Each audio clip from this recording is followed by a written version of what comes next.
Hi viewers, life skills కార్యక్రమానికి స్వాగతం.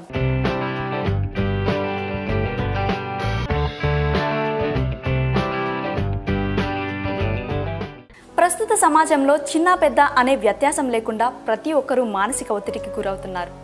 మహిళలు, పురుషులు, యువత, ఉద్యోగులు, విద్యార్థులు ఇలా అందరిపై మానసిక ఒత్తిడి తీవ్ర ప్రభావం చూపుతోంది. మానసిక ఒత్తిడి ప్రభావం మన మనసుపై, శరీరంపై తీవ్రంగా ఉంటుంది. నిత్య జీవితంలో ఎదురయ్యే అనేక ఒడిదుడుకులు, పలు సమస్యలు, ఆర్థిక ఇబ్బందులు, పనుల ఒత్తిడి లాంటి తదితర కారణాల వల్ల మానసిక ఒత్తిడి గురవుతున్నాం.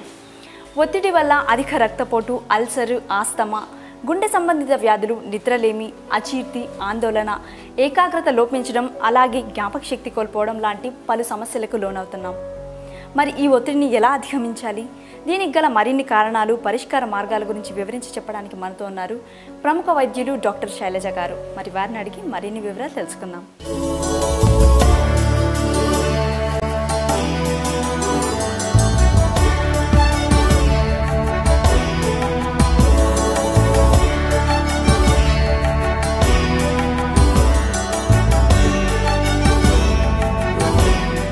నమస్కారం డాక్టర్ గారు. మన అనారోగ్య ప్రభావం మనసుపై పడే అవకాశం ఉంటుందంటారా? అసలు ఉంటే ఏ విధంగా ఉండొచ్చు అంటారు? అంటే ఇక్కడ అసలు అనారోగ్యము అనేది, ఆరోగ్యం అంటే ఏంటో ఫస్ట్ మాట్లాడుకుందాం. ఆరోగ్యము అంటే శారీరక, మానసిక, భావాత్మక, ఆధ్యాత్మిక ఆరోగ్యము అన్నీ కలిపితేనే ఆరోగ్యం. మనము ఒక శారీరకంగా ఏదన్నా ఒక రుగ్మత కానీ, ఆరోగ్యం బాగాలేకపోతే కానీ అప్పుడే ఆరోగ్యం బాగాలేదు అనుకుంటాం. అవును.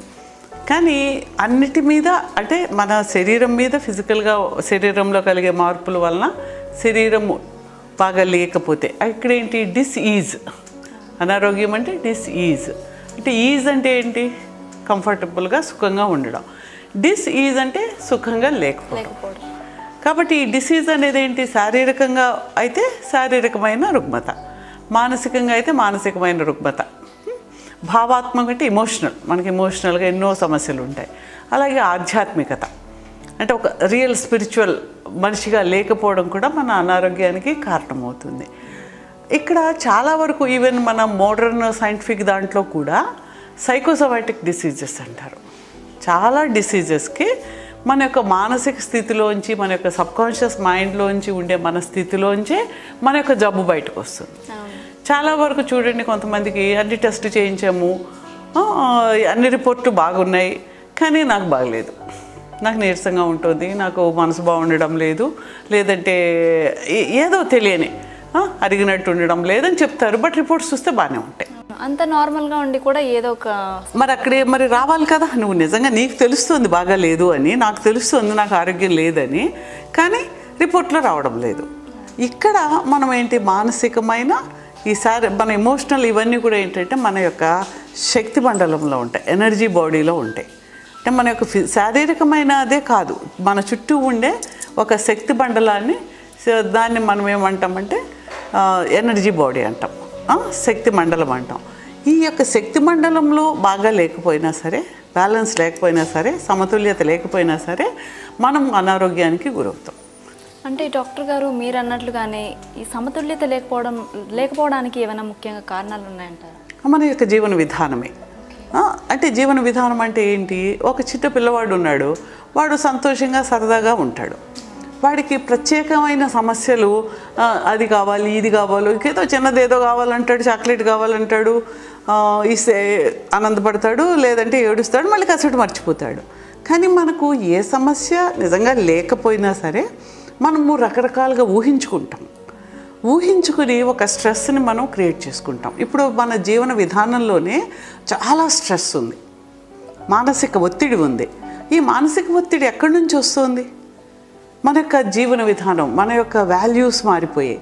దీంట్లో ఏంటి, మనము బయట వాడికి ఏదో ఉంది, నాకు లేదు, పక్కవాడి పిల్లాడికి మార్కులు వచ్చాయి, మా పిల్లవాడికి రాలేదు, వాడు ఒకటో క్లాస్లో ఏబిసిడి, వాడికి ఒక ముందు ఏబిసిడి వచ్చి వీడికి ఏబిఏ వస్తే నష్టం ఏంటి అనేది లేదు. ఇప్పటి నుంచి మనం ఏంటి, కాంపిటీషన్ అనమాట. పక్క వాళ్ళు ఏదో కొనుక్కున్నారు, మాకు లేదు, లేకపోతే పక్క వాళ్ళకి సక్సెస్ ఉంది, మాకు లేదు. అంటే ఎప్పుడు ఎదుటి వాళ్ళతో కంపేర్ చేసుకుంటూ మనము ప్రతి వాళ్ళము మన జీవితము వేరే. అసలు ఇప్పుడు ప్రతి మనిషి ఎలాగైతే వేరువేరుగా ఉన్నారో మన యొక్క ఆనందము, సంతోషం అవన్నీ కూడా వేరు. ఒక ఇంట్లోనే చూడండి, ఒక వ్యక్తికి తీపి ఇష్టం ఉంటే ఒక వ్యక్తికి కారం ఇష్టం ఉంటుంది. కారం ఇష్టం ఉండే వ్యక్తికి అన్ని తీపి పెడితే అబ్బా అనుకుంటాడు, ఇష్టం ఉండదు. అంటే ఏంటి, నీ యొక్క ఆనందము సంతోషము ఏదైతే ఉందో అవన్నీ కూడా మనం కొన్ని ఏర్పరచుకుని ఉంటాం. ఈ ఏర్పరచుకోవడం అనేది ఎక్కడి నుంచి వచ్చింది? మన యొక్క ఇష్టాలు కష్టాలు ఇవన్నీ ఎక్కడి నుంచి వచ్చాయి? మన యొక్క కల్చర్లోంచి, జీవన విధానంలో దానివల్ల ఇంపాక్ట్ మనకు ఎప్పుడు వచ్చిందో అది ఒక సబ్కాన్షియస్ మైండ్లో దాని యొక్క ఇంప్రింట్ పడుతుంది, దాని యొక్క ముద్ర పడుతుంది. ఈ ముద్ర అనేది మన యొక్క ఇష్టాలని కష్టాలని నిర్ణయిస్తూ ఉంటుంది జీవితంలో. అంటే ఇప్పుడు చిన్నపిల్లవాడు ఒక చీకట్లో వెళ్తూ ఉండేటప్పుడు వాడు ఎక్కడికో పోతున్నాడని ఒక తల్లి భయపెట్టడానికి అలా వెళ్ళకరా బూచుంది అనొచ్చు, అలా వెళ్తే దెయ్యాలు ఉంటాయని ఉండొచ్చు, అలా వెళ్తే చీకట్లోకి వెళ్తే ఇంకేదో జరుగుతుంది అని ఆ చిన్న మనసులో చీకట్లోకి వెళ్తే ఒక ఏదో జరుగుతుంది అనే ఒక విషయాన్ని క్రియేట్ చేస్తారనుకోండి. అది వాడు పెద్ద అయ్యాక కూడా అది ఉండిపోవచ్చు. పెద్ద అయ్యాక వాడికి నిజంగా చీకటి అంటే భయపడవలసిన పనేమీ లేదు, టార్చ్ లైట్ వేసుకుని వెళ్ళొచ్చు, ఇంకేదో వేసుకుని వెళ్ళొచ్చు, అయినా సరే ఆ భయం అలా ఉండిపోతుంది. అంటే ఏంటి, ఇప్పుడు నీ జీవితంలో అవసరం లేని దానికి కూడా మనం ఎప్పుడో 2 ఏళ్ళప్పుడు ఏర్పరచుకున్న భయం అనేది ఇప్పటికీ దాని యొక్క ప్రభావం 30 ఏళ్ళకు కూడా మన మీద కనిపిస్తుంది. అంటే ఇందుకు కారణం ఏమంటారు? మన యొక్క ముద్రలు, మన యొక్క సబ్కాన్షియస్ మైండ్లో ముద్ర అన్నమాట. అలాగే ఇప్పుడు ఒక తల్లి పిల్లవాడిని వదిలిపెట్టి వెళ్ళింది, ఏదో పని మీద వెళ్ళిందో లేదంటే డెలివరీకి వెళ్ళిందో హాస్పిటల్కి వెళ్ళిందో అనుకోండి. ఈ పిల్లవాడు అప్పటి వరకు తల్లితో ఉండి వదిలి వెళ్ళిపోయినప్పుడు వాడికి ఆ మెసేజ్ ఏమని ఉంటుంది, నేను ఎవరితోనో బాగుంటే నన్ను ప్రేమగా చూసేవాళ్ళు నన్ను వదిలి వెళ్ళిపోతారు అని ఆ యొక్క ఏంటి ఆ ఏజ్లో ఆ టైంలో ఎవరో వాడిని బాగా ఏడుస్తుంటే ఇంకో 2 వేసారు అనుకోండి, ఏంట్రా అని. అప్పుడు ఏంటి, నన్ను ఇలా వదిలిపోయి నాకు కష్టాన్ని కలగజేస్తుంది అని ఒక మెసేజ్ ఇంప్రింట్ బ్రెయిన్లో ఉండిపోయింది. అది వాడు క్యారీ చేసుకుంటూ వెళ్ళిపోతున్నాడు, తెలియదు తనకు నిజంగా అలా ఉందని తెలియదు. వాడు పెద్ద అయ్యాక ఎవరో అమ్మాయి ప్రేమించాను అనుకుంటే వీడు మైండ్లో మెసేజ్ ఏముంది, నేను ఎవరినన్నా ప్రేమిస్తే వాళ్ళు వదిలి వెళ్ళిపోయి నాకు కష్టం కలుగుతుంది అనే ఒక భయం, ఇంటర్నల్ ఫియర్ ఉంది. ఆ ఫియర్ తోటి వాడు ఏం చేస్తాడు, ఆ అమ్మాయి నిజంగా ప్రేమించిన అమ్మాయి వదిలి వెళ్ళే వరకు వీడు అనుమానం వ్యక్తం చేసో అది చేసో ఇది చేస్తే నిజంగా అమ్మాయి కూడా వెళ్ళిపోయే వరకు తెచ్చుకుంటాడు. అంటే నీకు 2 ఏళ్లలో ఏర్పడిన ఫియర్ అనే ఒక ముద్ర అనేది నీకు ఇప్పటి వరకు కూడా నీ జీవితాన్ని ప్రభావితం చేస్తుంది.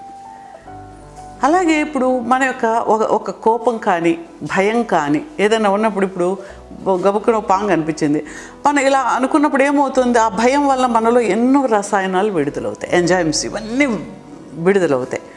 అంటే ఏంటి, ఒక సిచ్యుయేషన్ నువ్వు జీవితంలో ఎదురవుతూ ఉండేటప్పుడు అది మానసికమైనదైనా సరే, ఇప్పుడు కోపం కావచ్చు, కోపంగా ఉంటే చాలా గట్టిగా బీపీ పెరిగిపోయి అరిచారు అనుకోండి, అరిచినప్పుడు ఏమవుతుంది, నీ యొక్క ఊపిరి పీల్చుకోవడం దగ్గర నుంచి, హార్ట్ బీట్ దగ్గర నుంచి, మొత్తం బ్లడ్ సర్క్యులేషన్ నుంచి, అందులోకి వచ్చే ఎంజైమ్స్ దగ్గర నుంచి అన్నీ, అంటే ఫిజికల్గా ఒక మార్పు ఉంది. అలాగే ఒక స్ట్రెస్లోని ఒత్తిడిలో కూడా ఒత్తిడి వల్ల ఏర్పడే రసాయన మార్పులు నీలో జరుగుతూ ఉన్నాయి. నువ్వు ఎప్పుడు ఒత్తిడిగానే ఉంటే ఏమవుతుంది, ఒక తాడు ఉంది, ఒక ఎలాస్టిక్ ఉంది, ఆ ఎలాస్టిక్ను మనం సాగదీస్తాం, దాని లక్షణం ఏంటి, మళ్ళీ వెనక్కి రావడం. దాన్ని అలాగే సాగదీసి 10 రోజులు పట్టుకుని ఉంటే ఇంకా సాగిపోయి ఉండిపోతుంది. అంటే దాని యొక్క ఎలాస్టిసిటీ పోతుంది, అంటే దాని యొక్క నార్మల్ ఫంక్షన్ని పోయేలా చేస్తూ ఉన్నాం. అలాగే మనం కూడా ఈ స్ట్రెస్లో ఉండి ఏం చేస్తున్నాము, మనలో నార్మల్గా రిలాక్స్ అయ్యి సంతోషంగా ఉండే ఆ శక్తిని కోల్పోయినప్పుడు మన శరీరము స్ట్రెస్గా ఉన్నప్పుడు కొన్ని రసాయనాలు విడుదల చేస్తుంది. అదే స్ట్రెస్తో పడుకుంటున్నాం, అదే స్ట్రెస్తో లేస్తూ ఉన్నాం, అదే స్ట్రెస్తో పనిచేస్తూ ఉన్నప్పుడు ఈ విడుదల, రసాయనాల విడుదల అలాగే జరుగుతూ ఉన్నప్పుడు అది ఆటోమేటిక్గా మన శరీరం మీద దాని యొక్క ప్రభావాన్ని చూపించి ఏదో ఒక రుగ్మత, అది బీపీ కావచ్చు, ఇండైజెషన్ కావచ్చు, దాంట్లోంచి ఇంకొక ఫిజికల్ డిసీజ్గా ఏర్పడచ్చు. అంటే డాక్టర్ గారు మీరు చెప్పినట్లుగానే శారీరక సమస్యలు అనేవి మానసిక ఆరోగ్యాన్ని దెబ్బతీసే అవకాశం ఉందంటారా? ఒకవేళ ఉన్నట్లయితే ఎంతవరకు తీయొచ్చు అంటారు? అంటే ఇప్పుడు శారీరకమైన సమస్య అనుకోండి, ఒక నొప్పి ఉంది, నొప్పి చూడండి, మీరు నొప్పి తగ్గాక కూడాను మళ్ళీ కాలు ఒక పొజిషన్లో పెడితే నొప్పి వస్తుంటే ఆ పొజిషన్లో పెట్టడానికి ఒక సైకలాజికల్ మెసేజ్ ఉండి అలాగే నడుస్తూ ఉంటాం. కాలు నొప్పి తగ్గిపోయి ఉంటుంది, అయినా ఆ పొజిషన్లో నడిస్తే నొప్పి వస్తుందేమో అని మనం వంకరగా నడుస్తుంటాం. చేయి గబుక్కుని ఎత్తడానికి ఆ నొప్పి తగ్గినా ఏమో మళ్ళీ వస్తుందేమో అంటే దీని యొక్క ఈ పెయిన్ యొక్క మెసేజ్ అనేది మన యొక్క మైండ్ మీద ఉంటుంది. అంటే మనము డినై చేస్తూ ఉంటాం ఎనీ పెయిన్, ఏ కష్టాన్నైనా సరే మనిషి దాన్ని ఎదుర్కోకుండా ఉండడానికి, ఆ నొప్పి తనకు తెలియకుండా ఉండడానికి ప్రయత్నం చేస్తుంటాడు. అలాగే మానసికమైన బాధలు కూడా, ఏదైనా కోపం, ఎవరైనా ఏదైనా మాట అన్నారు అనుకోండి, మనలో మనం ఒక షెల్లోకి వెళ్ళిపోయి మళ్ళీ అలాంటి ఆ మనిషిని ఎదురు చూడకుండా, ఆ మనిషి ఎదురు పడకుండా మనము పక్కకు పోవడానికి చేస్తూ ఉంటాం. అలాగే కొన్ని పనులు, అరే ఒక పనిలో మనం ఫెయిల్ అవుతాం. ఫెయిల్ అయినప్పుడు ఏమవుతుంది, అరే ఈ పనిలో నేను ఓ బిజినెస్ చేస్తూ ఫెయిల్ అయ్యాం, లేకపోతే ఒక ఎగ్జామినేషన్ రాస్తూ ఫెయిల్ అయ్యాం. ఈ ఎగ్జామినేషన్ రాస్తే నేను పోయినసారి మార్కు రాలేదు, మళ్ళీ ఇప్పుడు కూడా రాకుండా ఉంటుందేమో, రాకపోతే వీళ్ళందరూ నన్ను కామెంట్ చేస్తారు, నవ్వుతారు, పేరెంట్స్ తిడతారు అనేటప్పటికీ ఆ ఎగ్జామ్ రాయాలి అనుకునే ముందే వీడికి కడుపు నొప్పి వస్తుంది, ఫీవర్ వస్తుంది. అంటే ఏంటి, ద బాడీ మైండ్ ఏం చేస్తుంది, నువ్వు దాన్ని అగెన్స్ట్ చేయడానికి ప్రయత్నం చేస్తుంది. అంటే నువ్వు దాంట్లోకి వెళ్ళి మళ్ళీ ఆ సిచ్యుయేషన్ నువ్వు ఎదుర్కోకుండా ఉండడానికి నీ బాడీ స్పిరిట్ అన్నీ వర్క్ చేస్తుంది. కాబట్టి శారీరకమైన బాధ కూడా మానసిక ఆరోగ్యాన్ని దెబ్బతీస్తుంది. కానీ ఇవన్నీ ముందు మానసికమైన అనారోగ్యమే మన ఎనర్జీ బాడీలో ఏదైతే నెగిటివ్ ఎనర్జీగా తయారైందో అదే మన శారీరక మీద వ్యాధిగా బయటకు తెలుస్తుంది. అంటే మేడం మీరు చెప్పినట్లుగానే మానసికంగా దెబ్బతీసే అవకాశం ఉందంటున్నారు కాబట్టి మానసిక ఆలోచనలు ఏ విధంగా ఉండకూడదు అంటారు? అసలు ఏదైనా సరే ఉండకూడదు, ఉండాలి అనేది మన చేతిలో ఉండదు. ఫస్ట్ మనం ఆ విషయాన్ని అర్థం చేసుకోవాలి. అంటే ఏంటి, మనము ఎలాగ మనం ఇక్కడ ఒక ఎగ్జాంపుల్ ఎలా తీసుకుంటామంటే, మన శరీరంలో ఒక రోగ నిరోధక శక్తి లేదు అనుకున్నాం, తక్కువ ఉంది, ఒకరికి ఎక్కువ ఉంది, ఒకరికి తక్కువ ఉంది. అదేంటి, వాళ్ళ యొక్క జీవన విధానము లేకపోతే వీటన్నిటి వలన ఆ వ్యక్తికి ఆ సమస్య వచ్చింది. రోగ నిరోధక శక్తి లేనప్పుడు అదే దోమ కుట్టినప్పుడు ఒకడికి మలేరియా వస్తుంది, ఒకడికి రాదు. అదే ఇంట్లో ఉన్నాము, అదే తిండి తింటున్నాము, అదే టీవీ చూస్తున్నాము, ఈ పనులన్నీ మనం చేస్తూ ఉన్నా కూడా ఏం జరుగుతుంది, ఒకే ఉన్న వ్యక్తికి ఒకరికి మలేరియా వస్తుంది, దానివల్ల వాళ్ళు ఇంకా వీక్ అయ్యారు, ఇంకొకళ్ళు స్ట్రాంగ్గానే ఉన్నారు. ఈ వీక్గా ఉన్న వ్యక్తి ఇద్దరు నడుస్తూ వెళ్ళినప్పుడు ఒకే దూరం వెళ్ళాలన్నా ఆ వ్యక్తి కాళ్ళు నొప్పులు పెట్టచ్చు, వీక్ అయిపోవచ్చు. అదేవిధంగా మానసికమైనది కూడా తను చిన్నప్పటి నుంచి పెరుగుతూ ఉండేటప్పుడు ఆ వీక్నెస్ అనేది ఉందనుకోండి, మానసికమైన శక్తి లేదనుకోండి, అప్పుడు ఏమవుతుంది, ప్రతి చిన్నదానికి వాళ్ళు ఎక్కువ సెన్సిటివ్గా ఎక్కువ బాధపడుతూ ఉంటారు.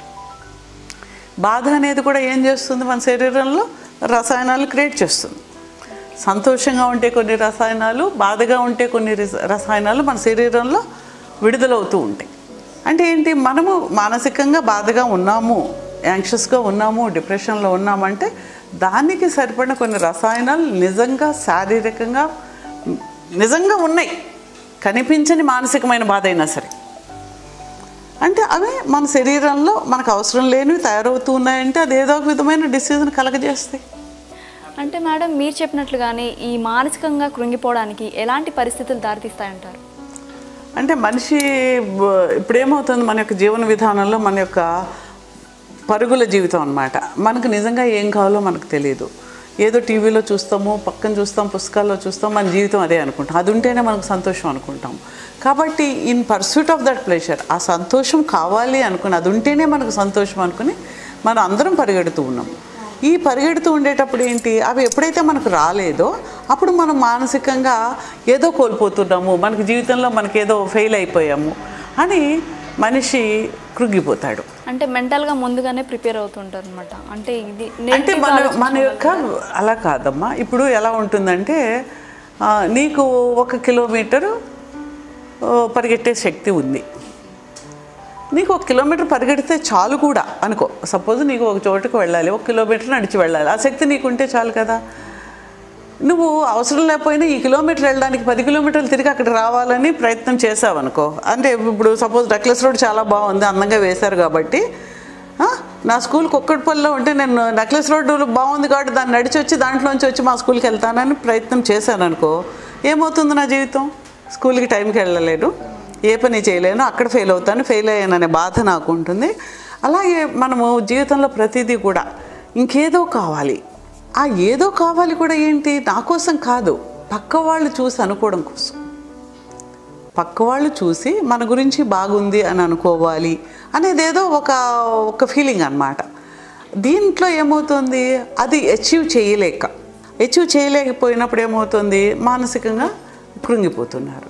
అంతెందుకు మనం ఇప్పుడు ఐడెంటిటీ, మనిషికి ఫలానా, ఇదిగో ఫలానా వీళ్ళు, అయ్యో ఆవిడ చాలా బాగా చేసింది, లేకపోతే ఆవిడ చీర చాలా బాగుంది, ఆవిడ చాలా డబ్బులున్న కారులో వచ్చింది, లేకపోతే వాళ్ళ ఆయన చాలా పెద్ద పొజిషన్లో ఉన్నాడు.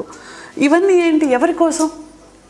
ఆ గుర్తింపు ఏదో, అంటే నీకు లేని గుర్తింపు వేరే ఏదో ఒక విషయంలో ఉండాలి, నేను గుర్తింపబడాలి. అది చదువులో కావచ్చు, డబ్బుతో కావచ్చు, పేరుతో కావచ్చు, దేనితో అయినా సరే. దానికోసం మనం ఏం చేస్తాం, అది పక్క వాళ్ళు అనుకోవాలని మన యొక్క మానసికమైన సంతోషం ఉన్నా లేకపోయినా దాన్ని మెయింటైన్ చేయాలి.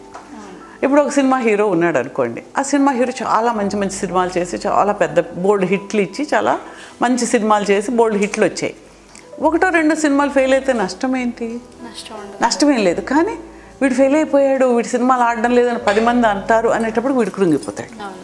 అంటే వీడి జీవితంలో చేసిన, అంతకుముందు చేసిన సక్సెస్లన్నీ కూడా పక్కవాడు ఏదో అనుకుంటాడు, అంటే వాడు సుఖంగా ఉండడానికి, జీవించడానికి వాడు ఇంకా మంచి సినిమా చేసి ఉండొచ్చు, అది సక్సెస్ కాకపోయి ఉండొచ్చు.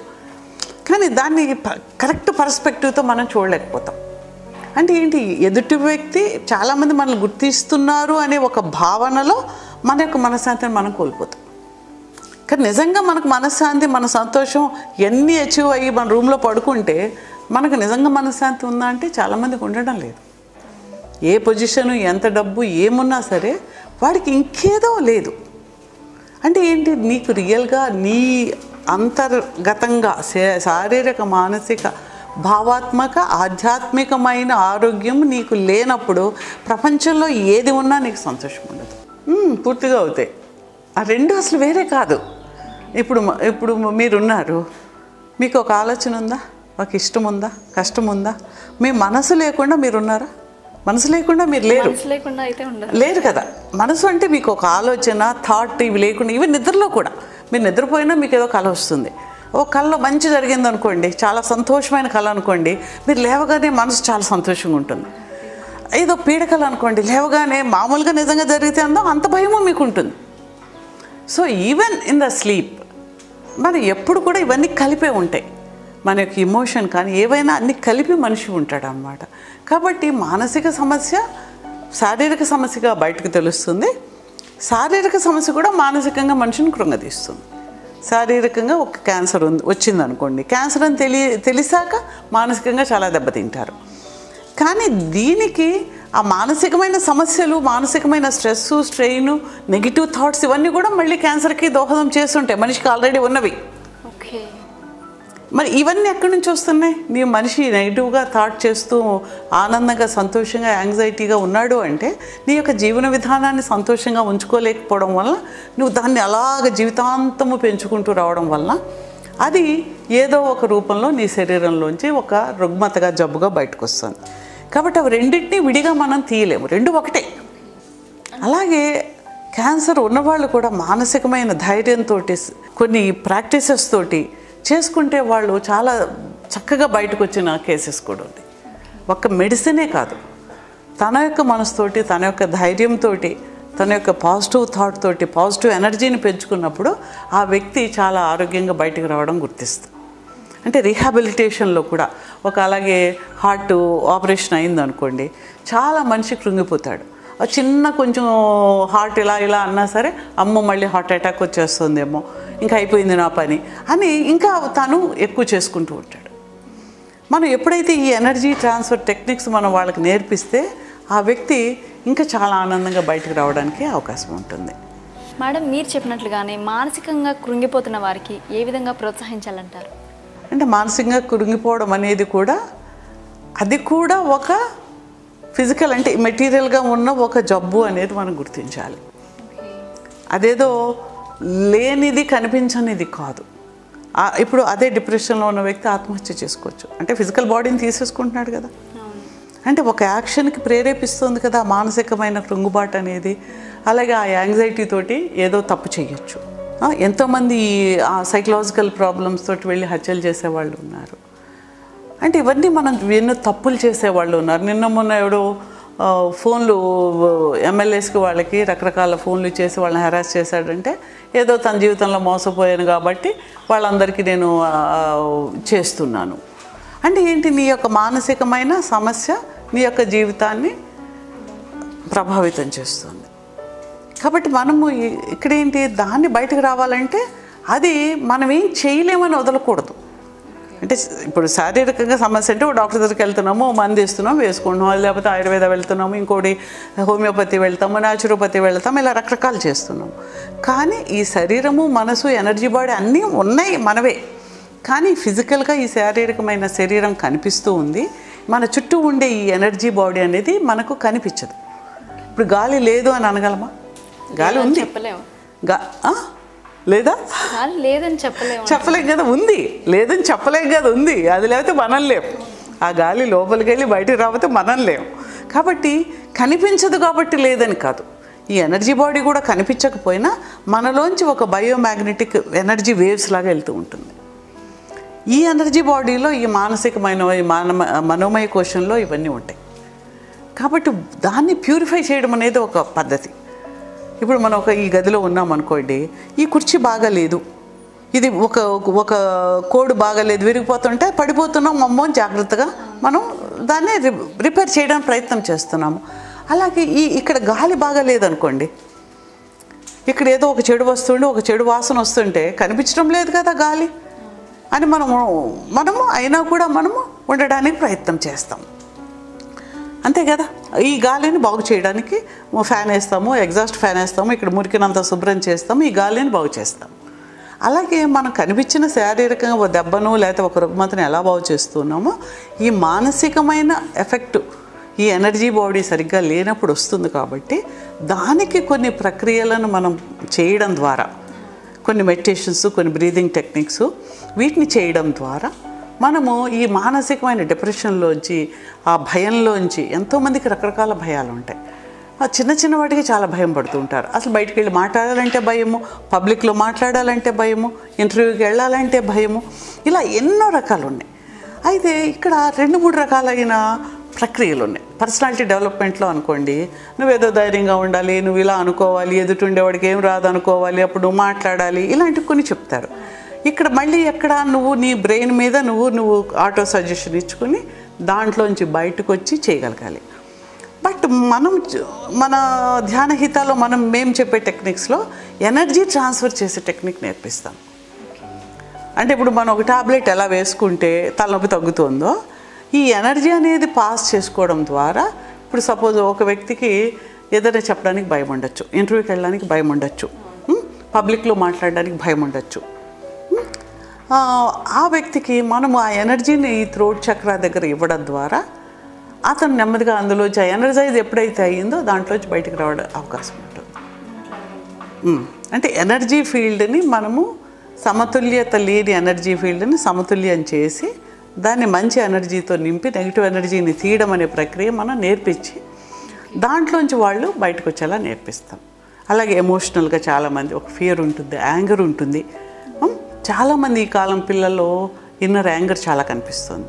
ఎందుకు వాళ్ళ వీడియో గేమ్స్ అని అవన్నీ ఇవన్నీ ఒకలాంటి ఇన్నర్ స్ట్రెస్ తోటి చేసి అది ఎక్స్ప్రెషన్ లేక పిల్లల్లో ఎంతో ఎనర్జీ ఉంటుంది. అది ఒక ఫిజికల్ యాక్టివిటీ లేదు.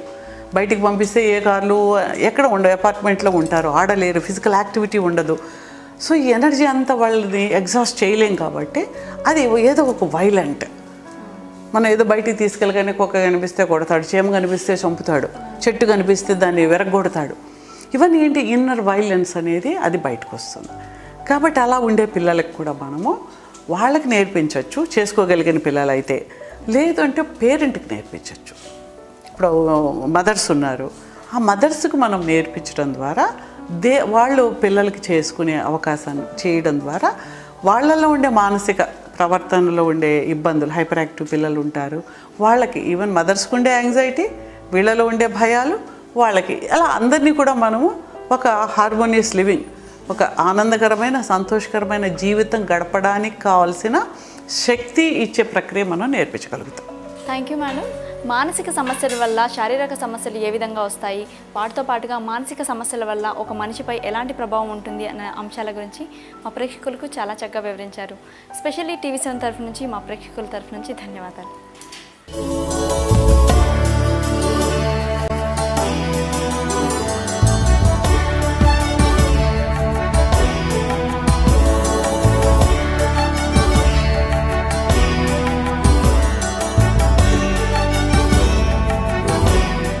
చూశారు కదండి, మానసిక ఒత్తిడి వల్ల ఎలాంటి సమస్యలను ఎదుర్కొంటారు, ఈ సమస్యలకు గల ముఖ్య కారణాలను, నివారణ మార్గాల గురించి డాక్టర్ గారు చాలా చక్కగా వివరించారు.